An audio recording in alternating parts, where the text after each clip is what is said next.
মরুভূমির উত্তপ্ত বালিতে সবচেয়ে দ্রুতগামী ও বিপজ্জনক র্যাটেল সাপের অস্তিত্ব মিলছে।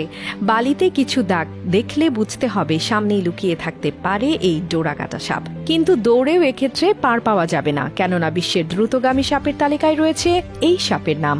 এমনকি এই সাপটির কামড়ে 20 সেকেন্ডের মধ্যেই মানুষের প্রাণহানির শঙ্কা রয়েছে। শিশু সাপেরাই নাকি এর অন্যতম কারণ। র্যাটেল সাপ সাধারণত পিট ভাইপার নামের উপপরিবারের অন্তর্গত। এটি মূলত মরু এবং পাথুরে অঞ্চলের সাপ।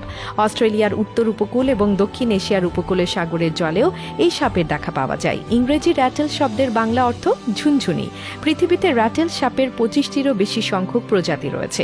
জানলে অবাক হবেন, এই সাপের লেজের শেষাংশের ঝুনঝুনির মতো শব্দ উৎপন্নকারী অংশটিই নাকি এর র্যাটেল নামকরণের কারণ। কোনো রকম হুমকি বা বিপদের সম্মুখীন হলে তারা এই র্যাটেল ব্যবহার করে থাকে। র্যাটেল সাপের প্রধান খাদ্য ইঁদুর, ছোট পাখি এবং অন্যান্য ছোট প্রাণী। প্রথমে এরা শিকারকে একটি ক্ষতিকর দাঁতের দংশনের দ্বারা কাবু করে ফেলে। ফলে শিকার সাধারণত খুব তাড়াতাড়ি তার চেতনা হারায়, এমনকি প্রাণহানির দিকে এগিয়ে যায়। এমনকি এই সাপের ক্ষতিকারক তরলটি যে কোনো প্রাণীকে 20 সেকেন্ডের মধ্যে বশে আনার ক্ষমতা রাখে।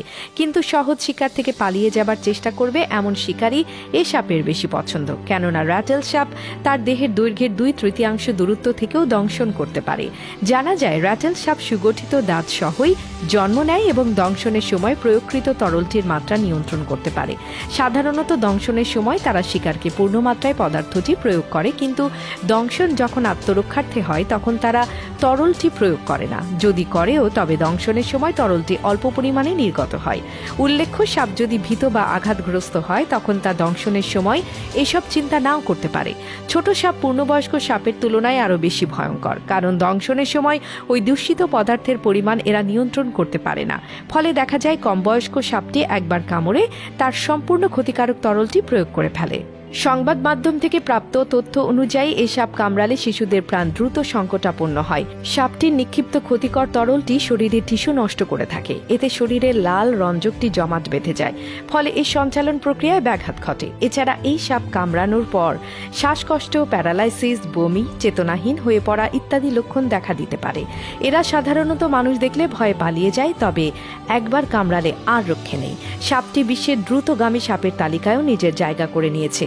এরা ঘন্টায় 20 কিলোমিটার গতিবেগ নিয়ে চলে। প্রতি কামড়ে এই সাপটি 100 থেকে 120 গ্রাম বিষ ঢালতে পারে, যা 10 থেকে 25 জন প্রাপ্তবয়স্ক মানুষের প্রাণ কেড়ে নেওয়ার জন্য যথেষ্ট। তবে এরা সাধারণত মানুষ দেখলে ভয় পালিয়ে যায়। বিভিন্ন তথ্যসূত্রে জানা যায় এটি এক কামড়ে অন্তত 12,000 গিনিপিগের প্রাণনাশের বিষ বহন করতে পারে। 24 থেকে 48 ঘন্টার মধ্যে এই সাপ যে কারো জীবন কেড়ে নিতে পারে। তবে এমনিতে এরা নাকি শান্ত ও লাজুক প্রকৃতির হয়ে থাকে। আঘাতের শিকার না হলে এরা কাউকে আক্রমণ করে না।